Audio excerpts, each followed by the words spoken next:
Hello, today is May 13th, 2025. This is an oral history for the Archives of Iowa Broadcasting, along with producer Cliff Brockman.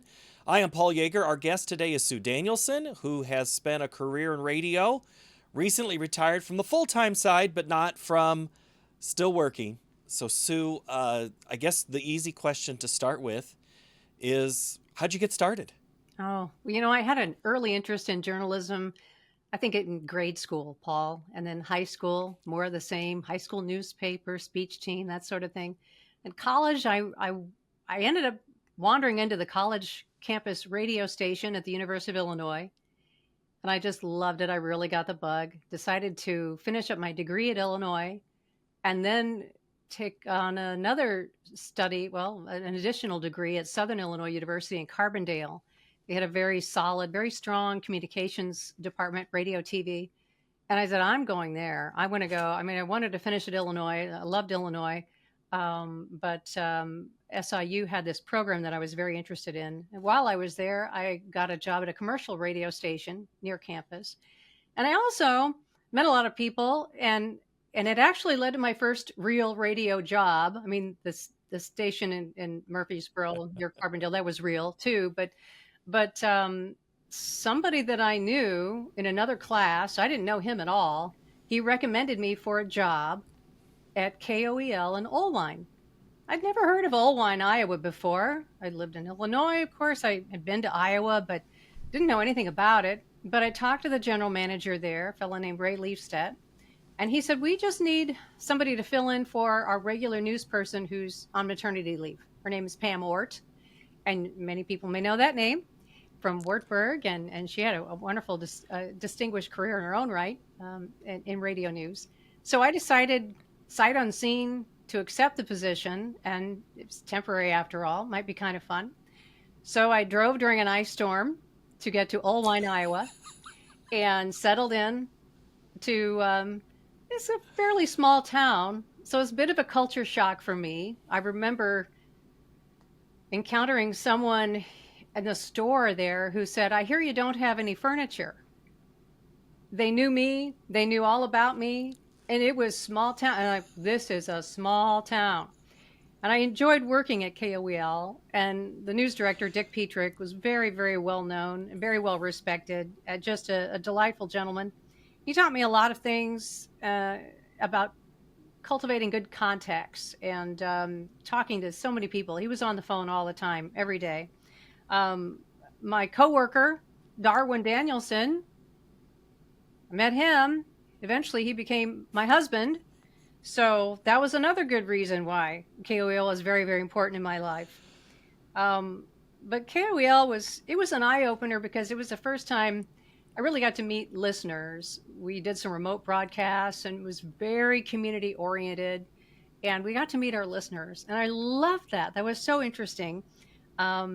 But it was a little creepy because they seemed to know everything about me, and I'm just a voice on the radio. But it was a temporary job, and so I had to make a decision. Either I go to a full-time job in the Quad Cities at an FM station, or take a part-time position at WHO in Des Moines.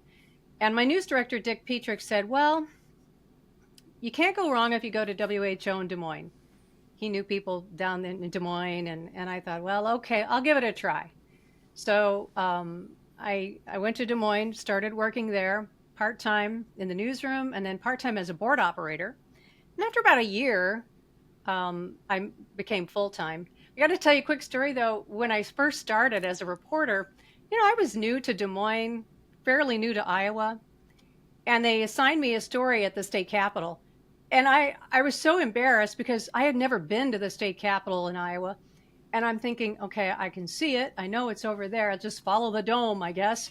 But I'm like, what's the best way to get to the state capitol? And I didn't fool anybody. They knew right away I was such a rookie. But it was so exciting to interview the governor, and lawmakers and just a bigger sized city, a lot going on, state workers, and the station. as I soon found out, was very well received. And all I really had to do was pick up the phone and call someone to do a story, and they would say, "Oh, WHO, oh yeah," or they would. Some of them over the years they would recognize my voice when I would call. "Oh, hi Sue, how you doing?" I'm like, I didn't know these people, but they were always very friendly, very gracious when I would call about a story I was working on, and so I mainly was a general assignment reporter for the bulk of my career, and then also news anchor. And then there was also a 15-year stint where I co-anchored the afternoon drive program with Jerry Reno called Drive Time Des Moines. Sue, there's a lot to follow there. Let's start with Dick Petrick, if we could. In your time in Oelwein, Dick still has a scholarship named after him. Students have long don't know anything about him. There's plenty of professionals that don't. Tell us what kind of a boss Dick was to learn from. Oh, he was such a good boss to learn from. Um, he was always on the telephone from the moment he got in. He had a call sheet of probably, I don't know, 30, 40 different people. He would call every county in the surrounding areas of Oelwein and every city and just say, yeah, what's going on? Anything going on overnight? And he was always checking those early morning calls to see if there was a big story that he missed. And over time, and that was an important lesson, because it just kind of shows you the value of cultivating those good sources. But he was kind, and he gave me a lot of opportunities. He was also a diehard Hawkeye fan. And I was an Illinois fan, so we had our little battle there for a short time. But he was just had a terrific sense of humor, and he and his family were both very gracious to me. How would you, what year was this when you arrived at KOEL? Oh, that was around 1989. Okay, so 1989 in Oelwein is still back end of the farm crisis. The community was probably in transition, if I'm guessing. Did you pick up quickly the importance of economics or the rural side of Iowa? I learned a lot more about that when I got to WHO a few months later. They were still talking about the farm crisis. They were still talking about economics. And I had to learn a lot about that sort of thing. I heard about it in Illinois growing up, about the farm crisis as well. It did not affect me directly, but they were certainly still talking about it, the lasting effects. And in the WHO, then you say you learned more at WHO. Was that just because it was more reps, or why is it that you picked up economic reporting so quickly? Well, I think it's because they had a farm department that was very well established, and very highly rated. And so there were still stories, and in general assignment reporting, I think we were always still doing some kind of a blend of local stories, crime stories, but also some economic stories. And so it would come up from time to time. We would be tasked with calling the Secretary of Agriculture, and if there was something news. And there was a collaboration between the farm department and the news department, because they knew there was a lot of overlap. The farmer economy, of course, in Iowa is king, and so we needed to get up to speed on that. How big was the news department in Oelwein? In Oelwein, it was just 3 and a part-timer, I think. Okay. And then how big was the staff in Des Moines when you came? Oh, I think it was closer to 10. Any similarities between the two? Oh, radio people are so funny. Just quirky personalities, great humor, idiosyncrasies. It's been so fun to work with so many fun people, talented people, and to appreciate the differences. Let's just say that. You have very outgoing personalities, and then not everybody, but some people are very outgoing, like a Jim Zabel, extremely outgoing, and others that were less so, but they had great knowledge and they were willing to share. In the early 1990s, when you arrive at WHO, it's at 1801 Grand at this point, is that right? Mm-hmm. Yes. So you're sharing the building with TV. What was that like? Oh, we had a good collaboration. We would share some news stories sometimes. We had permission to use their audio if they went to a story that we didn't, and we needed some help and assistance with that. Sometimes there was some cross promotion that was also helpful. They might step in and do a newscast on radio, but it was kind of fun to have our brothers and sisters in television. Yeah, I kind of miss that. I don't get to see them as often. And you had separation. I mean, there was a wall and a door, but yeah, cross promotion. I mean, at the time when you mentioned 10, are you just counting news, or are you including sports there? Because Z was considered sports at that time on the I'm radio. including sports. Yeah, Jim Zabel, Mike Newell, Larry Kotler. Those are three sports guys. And then Chuck Shockley also was in the newsroom, but sometimes he would do Mm. some sports as well if he could. He loved it. So yeah, we had a pretty big staff. Who was your news director then? I was hired by Bob Quinn, who is now the farm director at WHO Radio. And are there people that had been there for a long time when you Yes, arrived? certainly. Well, Jim Zabel, for one. There were some other ones. Keith Kirkpatrick in the farm department, Lee Klein Mm. in the farm department, Ev Hickman in the news department had been there for a very long time. He had gone to school at Drake University, and basically, after he went to college, he went to WHO Radio and stayed there. So he had been a very long time employee, yes. Lots of history, lots of experience, lots of knowledge. Was young Sue reporter a listener at that point, trying to soak it all up from all of them? I think so. I was trying to figure out how things worked. Yeah, they'd give us equipment, and I was like, well, what do I want to do with this? Because that was something new. We didn't have a lot of the equipment at KOEL, so that was kind of a learning curve for me. And just to go out, and they sometimes it's sort of baptism by fire. They give you a press release, and they say, okay, go do it, go do this story. And I thought, okay, I'll go do it. And I didn't have any trouble doing that. And you see other news media there sometimes, and you sort of get the gist of how things work. And everybody in the market, I think, was pretty cooperative. Sometimes we'd run into that, like during the caucuses, we'd encounter some out of town media, and they were maybe a little bit more, I don't know, pushy than our local people, because it was always sort of fun to see our competitors out on a story, because we might see each other once a month, not very often. So it was always kind of a Mm. celebration. Oh, you're still in the business, that sort of thing. So yeah, I think it was kind of fun to go out and do those stories, either do a live remote or do live reporting from the scene. Sometimes you'd have to do newscast from the scene if it was a real big deal. I did that too. And when you started, it was still payphone and use a hardline telephone. It wasn't cell phone at that time, right? That's true. We did have one of those bricks. I remember a brick phone. We used that occasionally. We had a two-way system that we would use. It was in our cars. We had two news cars, and we would be using that to do our reports. They could bring that through the board and during a newscast, so we could do live reports that way. And you're still general assignment at this point? Pretty much so, yeah. And I've always kind of liked Eh, that. I like the variety of it.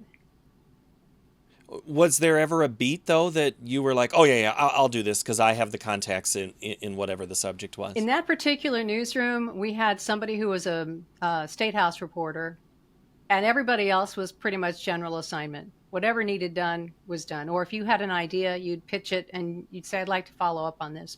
Now, there were certain stories, I think, later in my career that I gravitated toward just because I had sort of an interest in them. But it was really was all over the road. We did all kinds of things.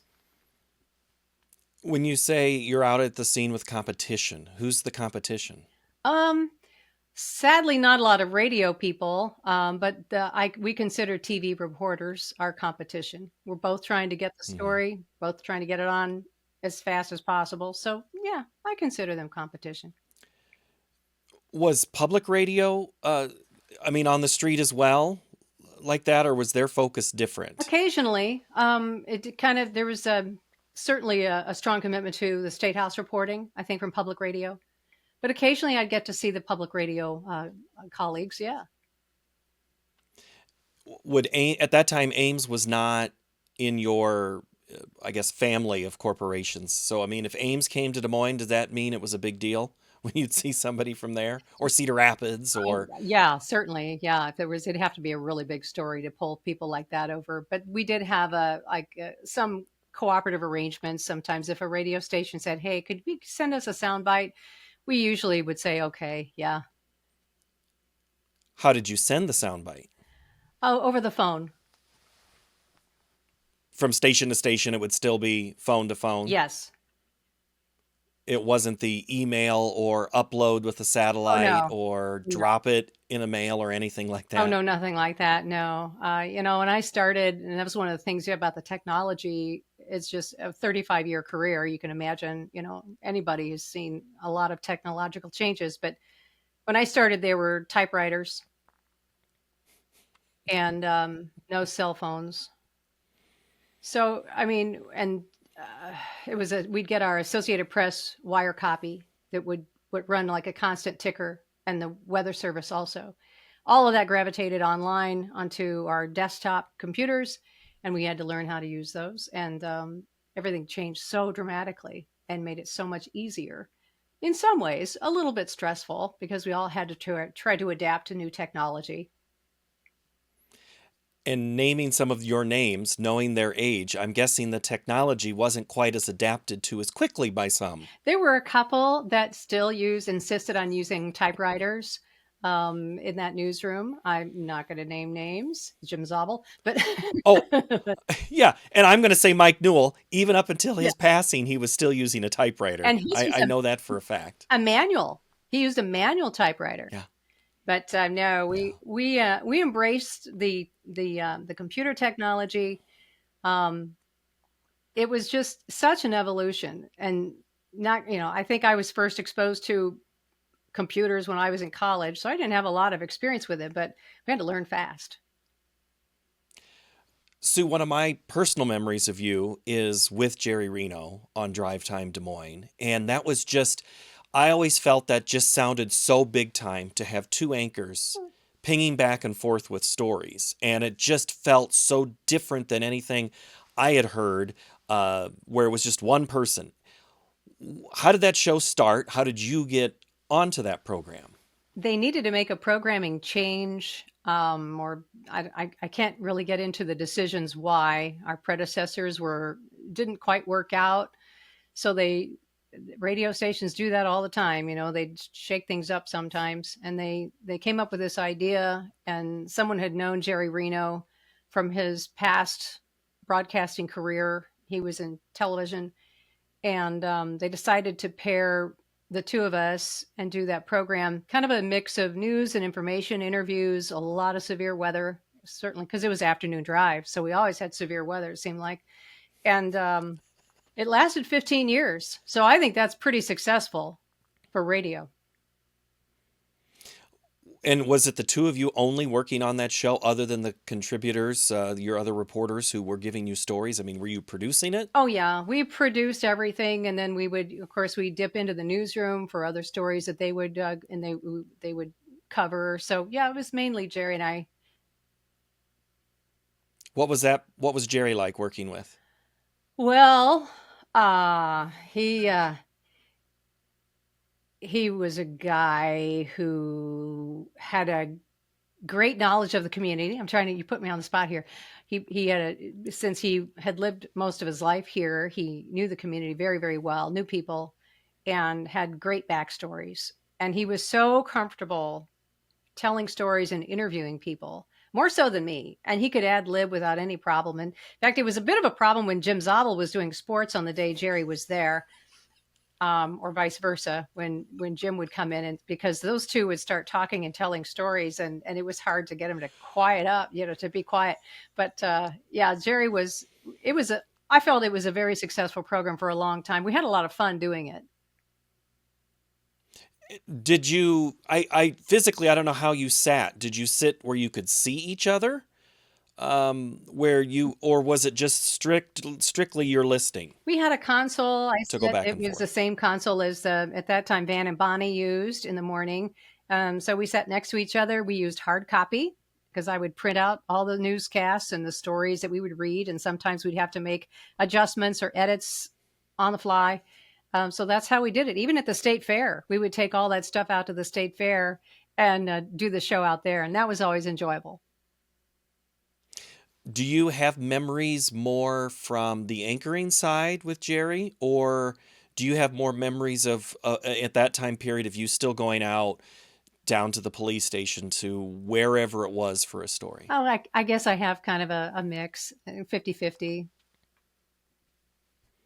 Are there stories out on the street that stand out to you? There are some, when you a general assignment story, sometimes you have to cover some things you don't really want to cover. And there were some tragic stories,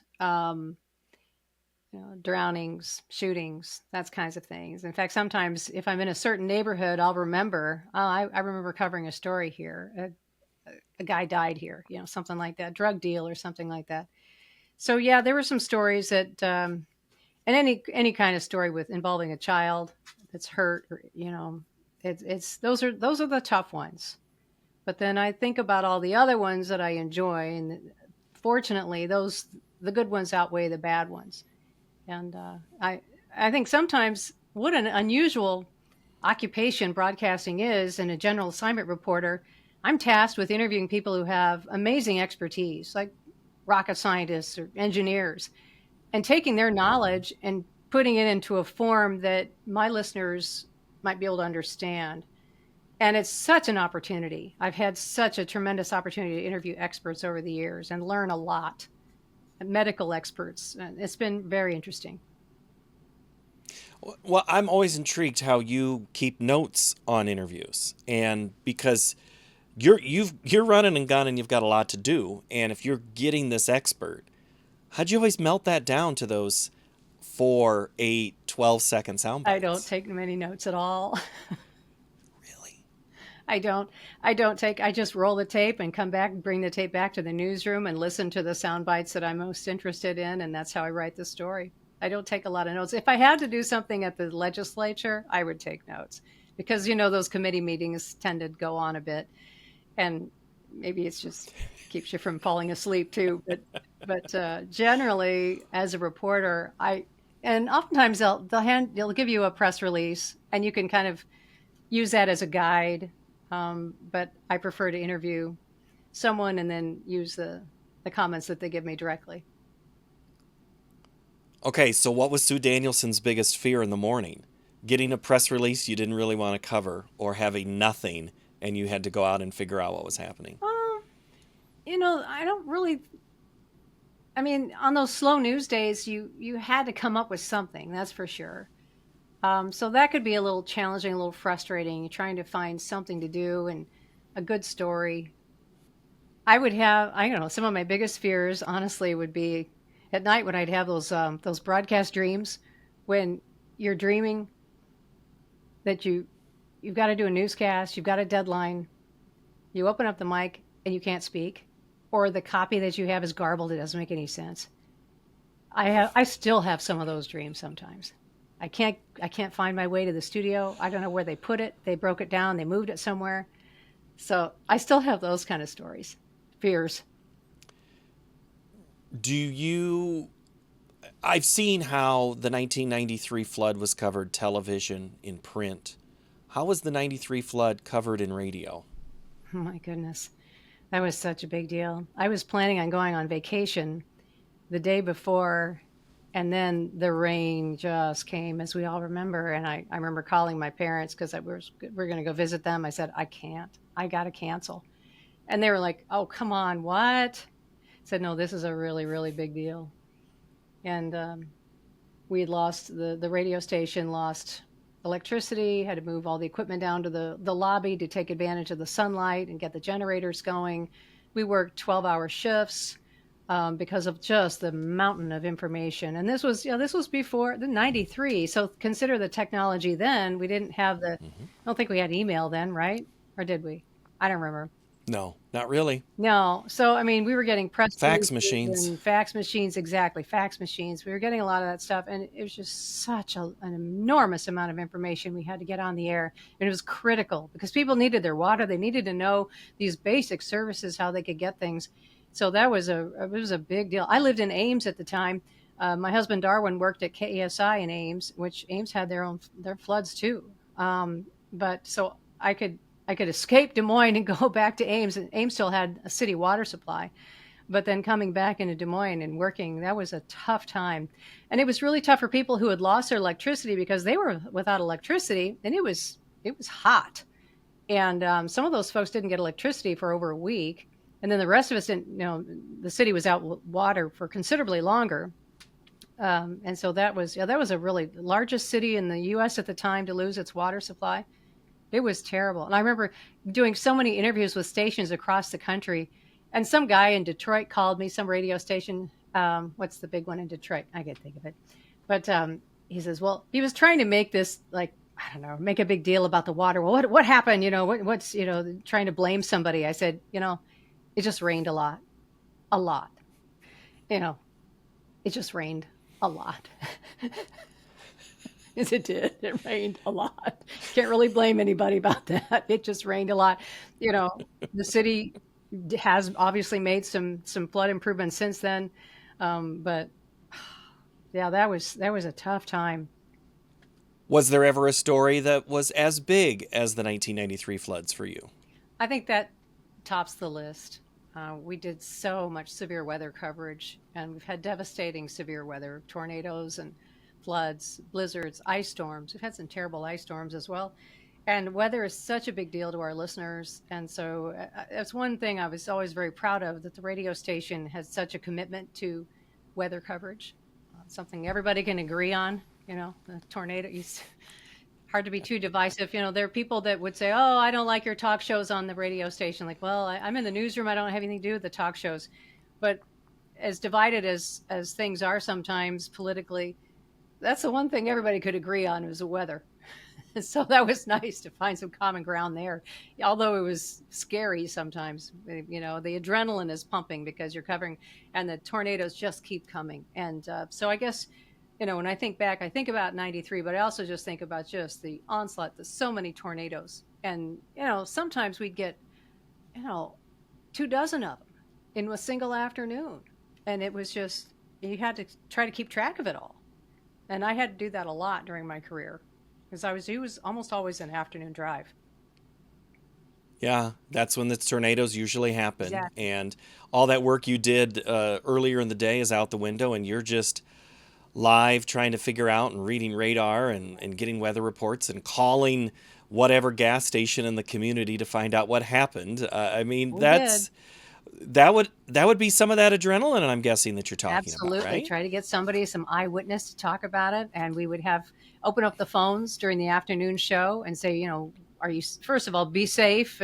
But what are you seeing? What's the weather like where you live? And that was helpful. Then people could contribute, give their 2 cents, or they could also describe damage that they've seen. Technology-wise, we kind of mentioned the fax machine to the cell phone, and now you can do so much virtually. COVID changed a lot of people's lives. It changed newsrooms too. How did it impact you, and were you already on that path to working remotely more than in a newsroom? We never worked remotely during the pandemic. The radio newsroom, we kept on coming into work. Other staffers, salespeople, other departments they worked remotely, but because we were considered essential with the communication, we continued on coming in. We tried to separate people as much as possible. I did have to work remote when I actually got COVID for a couple of weeks. And so that was nice to have the technology to be able to do that. And that's one thing we've all kind of gotten used to. Yeah. And I have to think, the audio that is done on your phone without a microphone, does that kind of drive you crazy that it came at the end of your career, when I would have loved this when I started, instead of hauling all of these things to a press conference? Yeah, I know. The You could have just equipment has put your gotten a phone. lot smaller, and sometimes I do just take my phone and interview somebody on the phone instead of hauling, the cassette recorders and Hmm. microphones and mic stands and all that. You bet. It's a lot easier now. Did anything change in the stories from when you started to I now? can't think of anything that really changed. Our newscasts have gotten a lot smaller, so I guess we've tightened up our stories. They've gotten shorter, more succinct, sound bites much shorter than they used to be when I started. That's one thing. Hmm. It just seems to go quick. One of your former colleagues, Richard Lee, I remember him giving a presentation one time and listening. I've listened to his stuff a lot, and it was just bang, bang, bang, bang, bang, just so fast. Yeah. But that's what the audience wanted. That's right. Yeah, our consultants tell us that keep those stories short and to the point. But it's still the fundamentals: the who, the what, the when, the why. As much Trying to as we figure that can. out. And we have the added advantage of websites now. So we can put a lot of good content on our websites. I think a lot of broadcasters have taken advantage of that. A lot of TV and radio stations have taken great advantage of that. And they were able to put more detail on their web story. And they can always, on the air, they can always say, we've got a lot more on this on our website. And I think that's been a really nice tool. What was it like to sit in Des Moines and be the voice of news for another city hundreds of miles away? And I believe it was called Hub and Spoke. Is that what it was called? Right. Toward the last chunk of my career, it started out doing newscasts kind of with a statewide bent that would air in the Quad Cities or Cedar Rapids, Ames, Iowa City. And then it expanded from there to some other states. We were covering stations in Wisconsin, Minnesota, Omaha, Nebraska, Springfield, Missouri, St. Louis, Missouri, for a time, station in North Dakota even. So it was just had to get up to speed on things that are newsworthy and for those markets, and hope to heaven and double check and triple check you pronounce everything correctly, because they will be able to tell right away, you're not from around here if you say this or that. If you say it's the Maquoketa River, they know you don't know. Now, when I first came to Iowa, there was a learning curve, that's for sure. I think that was when I might have stumbled on a few Northeast Iowa communities that I wasn't quite sure how to pronounce. You've been a lot of that time a big company that just kept getting bigger. I think of ownership there. What was that like? I mean, you just talked about one of the aspects of a large corporation that was doing news. What was that like to work for, and did that provide any other resources that maybe you didn't have before? Yeah, I think so. I mean, yeah, quite the evolution. When I started at the radio station, it was still owned by the Palmer family. They were the original owners, and they owned television as well. The radio and TV side, they split. We were then owned by a company named J-Core, and then Clear Channel, and then finally iHeart.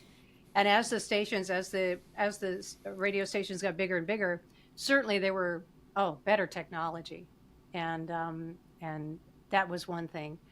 On the plus side, opportunities to do more things nationally. Prior to my last 5 years or so, I was part of a national election night program based.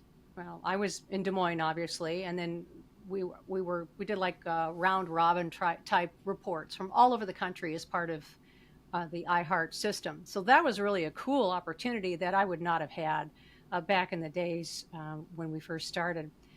Certainly, the downside is that there are fewer people, and the technology is a big part of that. They found out ways how to program a radio station, across the country, and you only need a handful of people to do it. Where we used to have DJs, disc jockeys, and every FM station, and they can do it all by computer. And the newsroom staffs have also shrunk as well, and that's, I don't like that part of it. Nobody does, but I suppose it's a business decision, more efficient, and what do you do? You don't have to answer this one, but I have to ask. You've mentioned Dar a couple of times. What was it like being married to somebody that was, in a way, competition in some times? Yeah, we met at KOEL in Oelwein, became friends, and then I came to Des Moines. He went to Cedar Rapids and worked for another company for a while. Then he ended up in Ames, and we both, after we got married, we lived in Huxley and then lived in Ames, bought our first house in Ames. And so we've always had a lot to talk about. We try not to talk about shop at home. Because, but some of it's unavoidable because there's certain stories we're both interested in. And did you hear about this today? And did you see what so-and-so did today? So we do like to keep up on current events. And as far as competition goes, yeah, he'll give me a hard time sometimes. I say, I heard you finally got around to doing that story that we had last week. He'll give us a hard time about things sometimes. But we've enjoyed a really nice life together and have raised two good kids, a son and daughter, and somehow managed to wrap up a nice family life in addition to our careers. Well, I don't want to quite wrap up your career yet, but I do want to ask just the state of journalism in a whole. You recently came onto our board at the Archives of Iowa Broadcasting, and we have meetings where we discuss the state of journalism and we discuss the state of broadcasting. I mean, well, one, why join the board, and two, what did you want to bring from a news perspective to those of us trying to preserve history of broadcasting in Iowa? Well, I am thrilled that there is archives in Iowa Broadcasting because it is a wonderful vault of terrific stories that people have done over the years. And just to the history is just so nice to have that.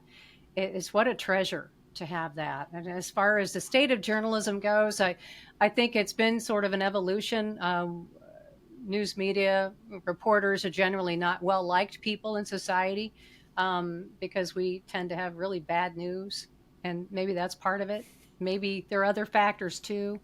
Political times, of course, people always have differences of opinion, and I live that a lot. I mean, working at a radio station that had conservative talk shows, and then meeting people in the community that would say, "Oh, I don't like the law," and it's like, well, it's you don't have to listen to it if that's not your brand.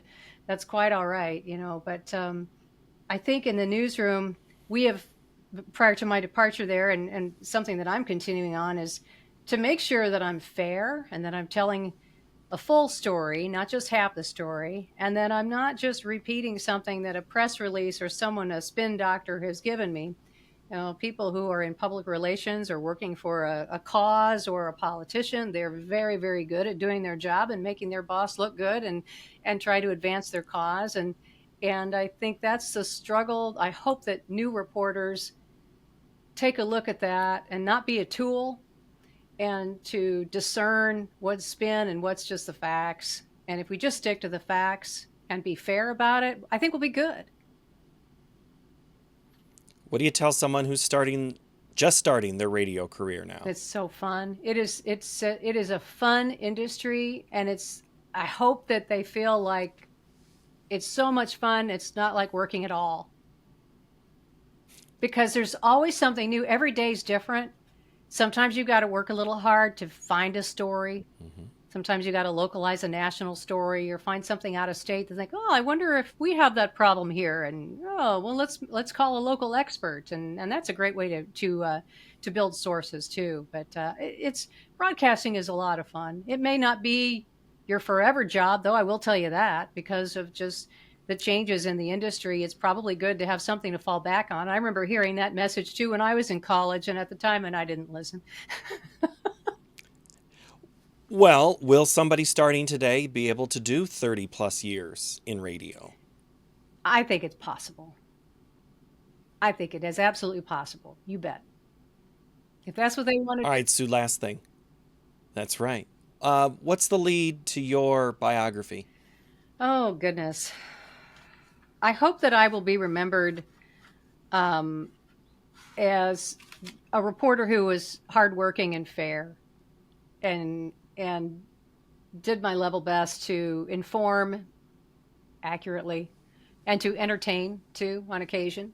I hope that I was able to bring some stories that lifted people up.